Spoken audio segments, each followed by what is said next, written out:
What's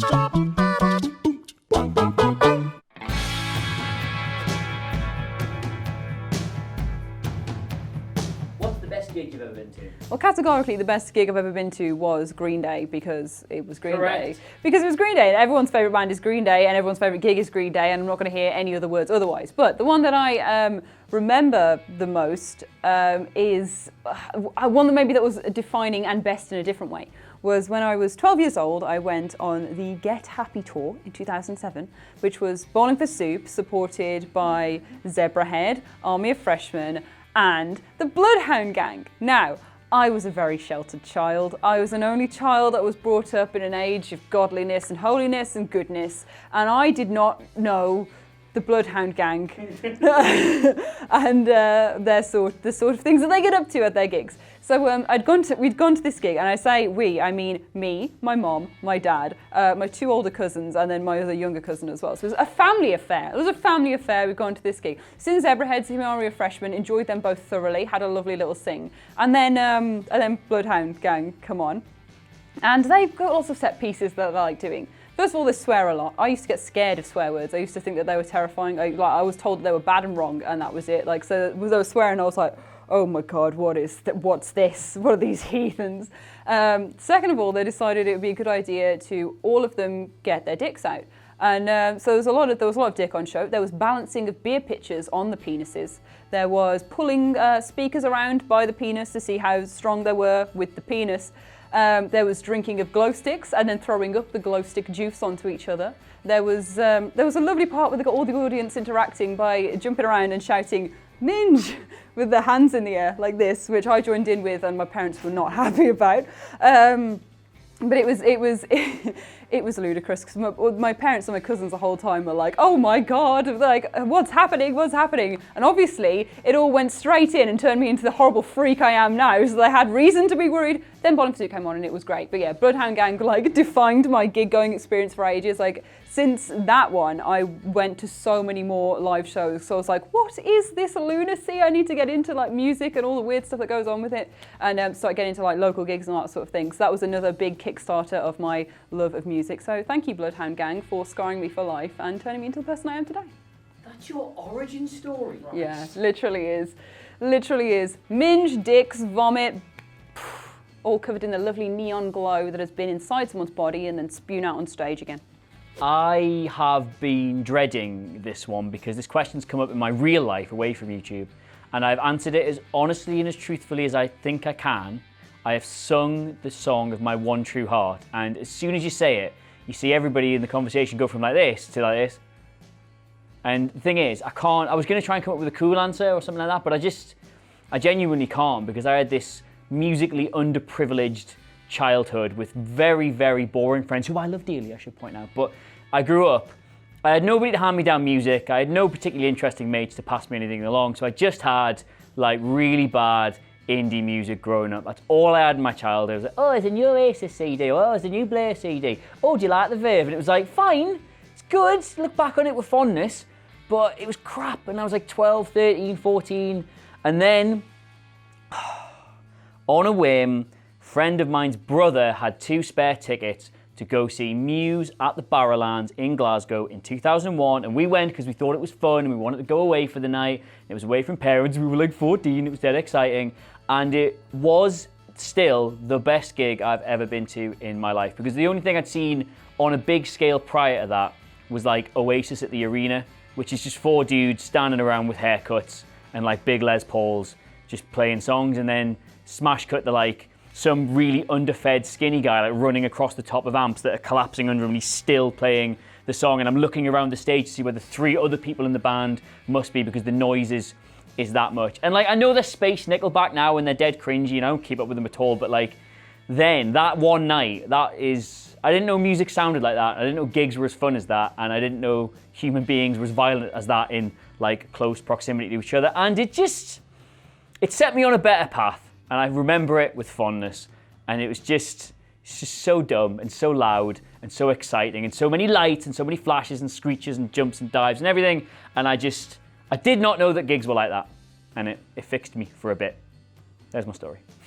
For me, it has to be 2011's The Big Four, which is Metallica, Megadeth, Anthrax, and Slayer all playing together for the very first time ever in human history at Nebworth.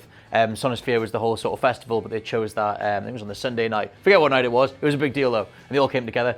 And it was just, there's a few things that were part of that gig that just made it, at least we refer to it as life-defining. Because if you're into metal, then you know the whole thing between Metallica versus Megadeth. You know the whole thing with Dave Mustaine leaving Metallica and going off to become Megadeth and do his own thing across, you know, history and everything. And they were just two divergent paths for the longest time. Massive feud. 30 years went by. And then when they finally announced that they were going to be doing this Big Four thing and getting people back together again, the idea that Dave Mustaine would share a stage with the people that he so vehemently hated for so long was just a humongous deal. So at the very end of that set, James Hetfield gets on the microphone and says, hey, look, we've got a few extra bits of equipment on here. Maybe we should do a bit of a jam. And gets all the band out and all the guys from Slayer, Kerry King and everything, and Joey Belladonna from Anthrax. All of those people get on.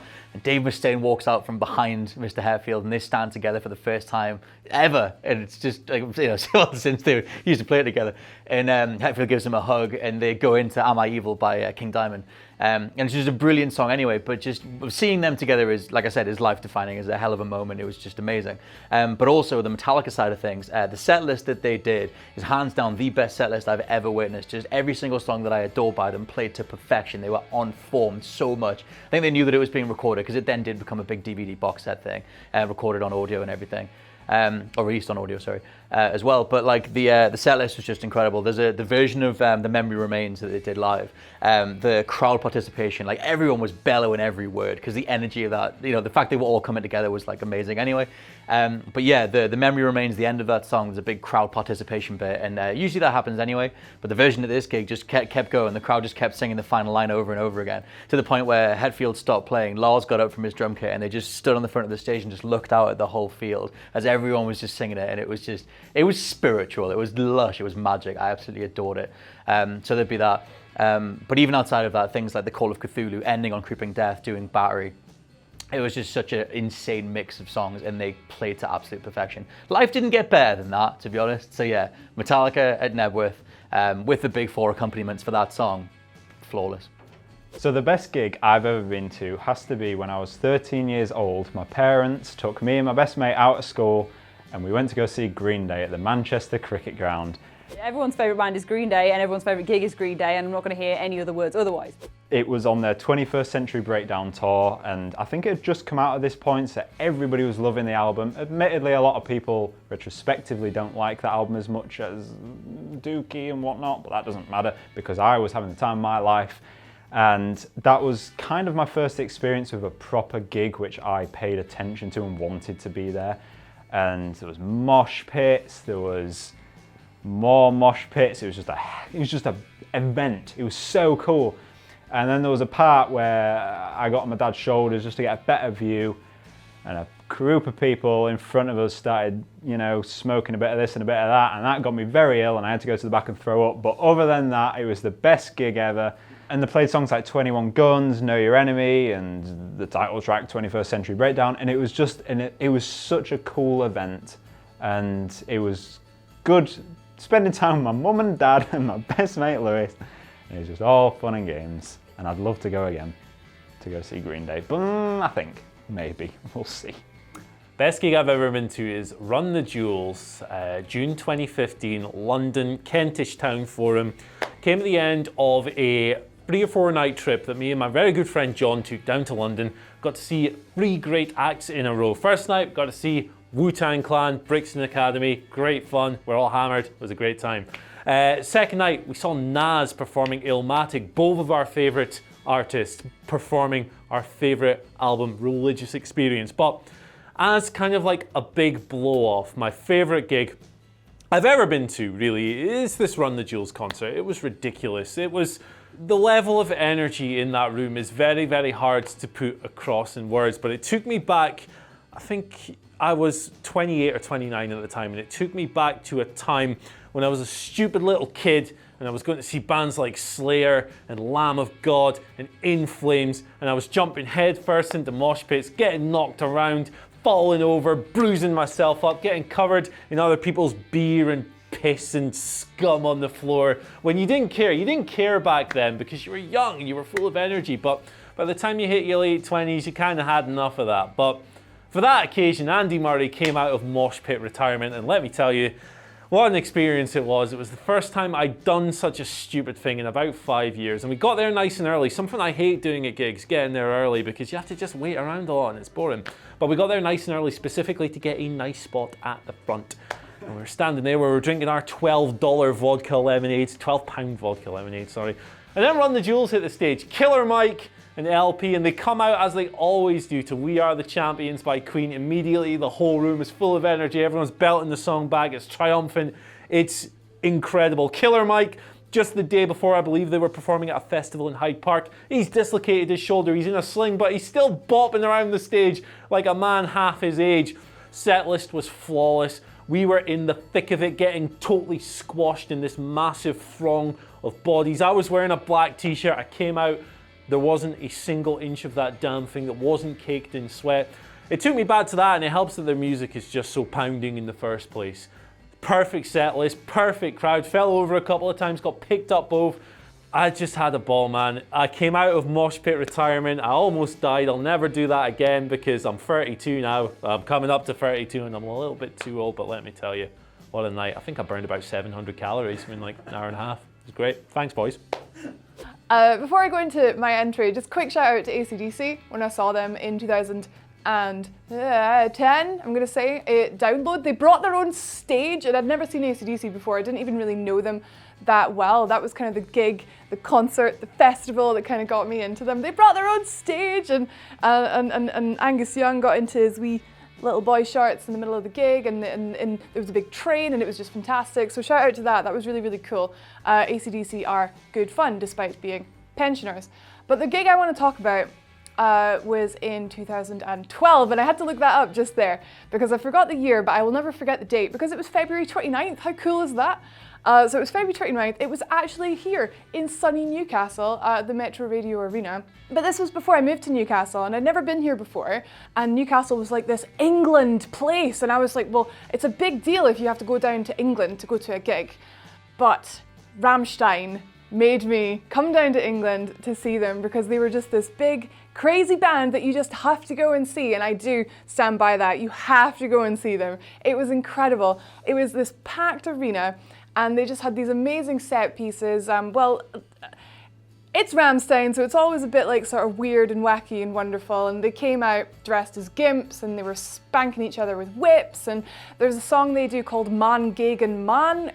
They were humping each other on the stage. It was beautiful. And the pyrotechnics are just incredible. There's fire, there's fireworks, there's heckin', they've got a song called Engel, which means angel. He's got big heckin' metal wings that have flamethrowers on the end of them. It's incredible.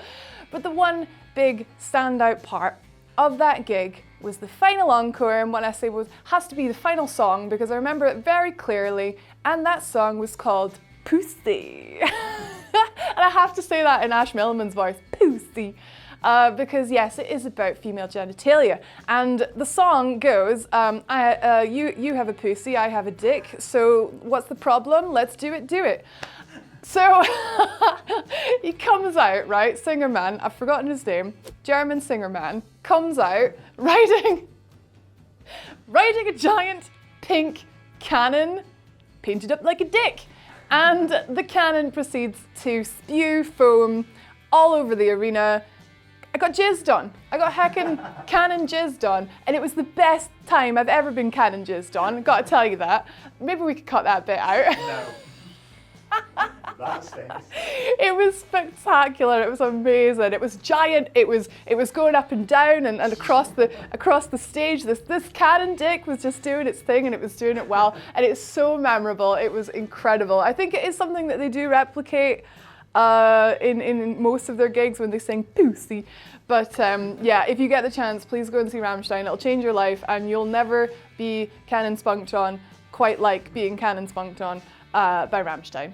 Go see them.